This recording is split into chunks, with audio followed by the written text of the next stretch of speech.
greatest picture ever taken. I am Blake. This is your Tailgate Talk. My favorite picture ever. I've had a lot of pictures taken of me when I was a kid. Not all of them were very flattering. But this was a good one. A good one. It was a good one, right? And I cherish it. As a matter of fact, this particular picture, I had a matted thing made out of it, like a big version of it done at a photo place, and it's hanging on the wall in my office behind my Papaw's old recliner that I have in my office. It's hanging on the wall there behind it. It's the best picture, my favorite picture of anything in my childhood. I love this picture. And it's me on Papaw's old John Deere tractor. I'm driving. I've got a straw hat just like my Papaw's because everything had to be just like his.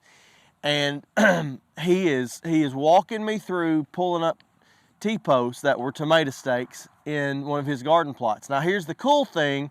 I'm sitting in almost the exact same spot where that picture was taken. If you look at that picture, you can see my mill on Papaw's house in the background of the picture, and that's the house sitting behind me now. So I'm in just about, not exactly the same spot, but I'm probably within 20 feet of where that picture was taken. This is no longer a garden. Hoping that it will be, maybe this summer or next summer, but it's not currently a garden spot. So it's overgrown, blah, blah, blah, blah, blah. But anyway, but this is a spot that in my mind, because of that picture, I go back to as a place where a lot of things started for me. A lot of wheels started turning for me. A lot of dreams and aspirations really kicked off for me.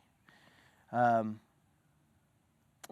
lot of what I wanted to be and who I wanted to be when I grew up started for me. And a lot of it has to do with that picture. I look at that picture and I think that's where the wheels started turning. It was in those days that I really began to decide who and what I wanted to be. Because of the lessons that were taught in this house, the things that my Papaw taught me, and my mom and my dad formed me and shaped me and helped me decide who and what I wanted to be. The writer of Proverbs chapter 22 and verse 28 said, there are some ancient boundaries or landmarks that our fathers set in place that we should never remove.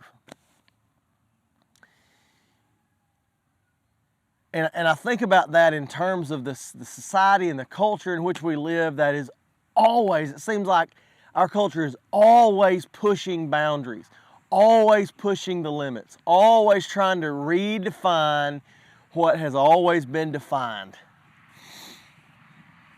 And I don't know, I just come back to that picture and I think about the man standing in the garden with that straw hat on, and I think about the boundaries and the landmarks that he established in my mind, and the boundaries and the landmarks that my dad established in my mind. And those things don't need to go anywhere. Why? Because those weren't boundaries, those weren't landmarks that were based on their opinions or traditions even. They were boundaries and landmarks based on the established truth of God's Word. And that can't be changed. So can I encourage you today to think about your foundation? And if your foundation is built on anything but that ancient landmark, you need to reevaluate what you're building your life on. And if that is your foundation, don't you dare ever try to move that boundary. Listen, I appreciate you joining me on the tailgate today. You never know where we're going to pull up and drop the tailgate and have a chat. And until then, I love you, and I pray you have a great week. We'll see you next time on Tailgate Talk.